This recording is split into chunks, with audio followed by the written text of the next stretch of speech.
Well, as we near the new year, it's natural to look forward to the future, but our next story delves into the past of a community that became the Bay Area's only ghost town. It's called Drawbridge, and for 100 years, people lived there until they were forced to abandon it. Devin Fahili explains why. What is it that we find so fascinating about ghost towns? Is it a natural curiosity about places people lived and loved and then left?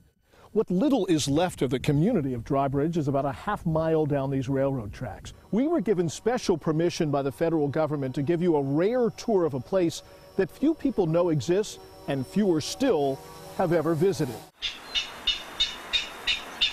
It's the Bay Area's only ghost town. It's the most relaxing place in the world. And these, It really is the most relaxing. the voices of its long-gone residents. The owners of the houses once in a while had maybe rather questionable characters with them. I don't know. I didn't know those people very well. Ghostly echoes that help us tell the tale of a place whose history is at times as murky as the bay waters that now threaten it. Drawbridge, as it's known, has been found and forgotten, declared dead and brought back to life countless times in newsprint over the years. They did seem to call it a ghost town, like no one lived there. And even though it doesn't look like it now, for more than a century, people called Drawbridge home. They built lives on its marsh mud. Starting in 1876 with one man, an employee of the South Pacific Coast Railroad, whose job it was to open and to close the bridges at each end of Station Island, as Drawbridge was also known. Hunters and fishermen would soon follow. They were the pioneers in that area. They built that up. For generations, Barton Lane's family has lived in Alviso, about 3 miles south of Drawbridge, and has witnessed firsthand the community's rise and fall. It looks totally different now than it did. It's all overgrown and dilapidated. At its height, in its heyday, nearly 100 families lived on the island, and hundreds more came to fish and hunt and sail and gamble on weekends. They enjoyed being out there. They enjoyed the independence. Things began to change for Drawbridge in the early 1930s. The island itself was sinking as underground aquifers across the South Bay were pumped dry, and pollution from surrounding neighborhoods only made matters worse. The sewage was being piped out to Coyote Creek and dumped into it, not being treated.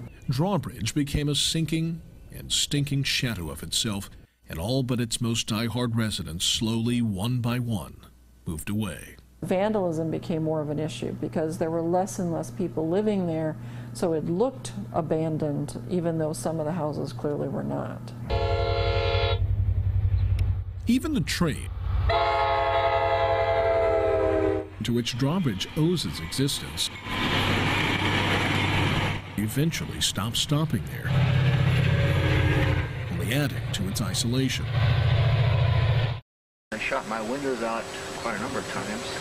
I got more bullet holes in that place than you can shake a stick at. The last living resident, Charlie Luce, left in 1979 after it became part of the San Francisco Bay National Wildlife Refuge, and a fateful decision was made to leave Drawbridge to sink slowly back into the marsh.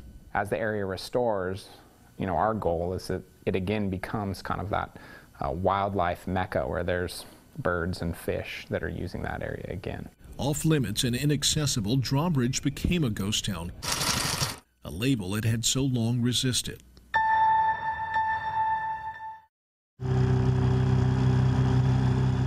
To get anywhere near Drawbridge today,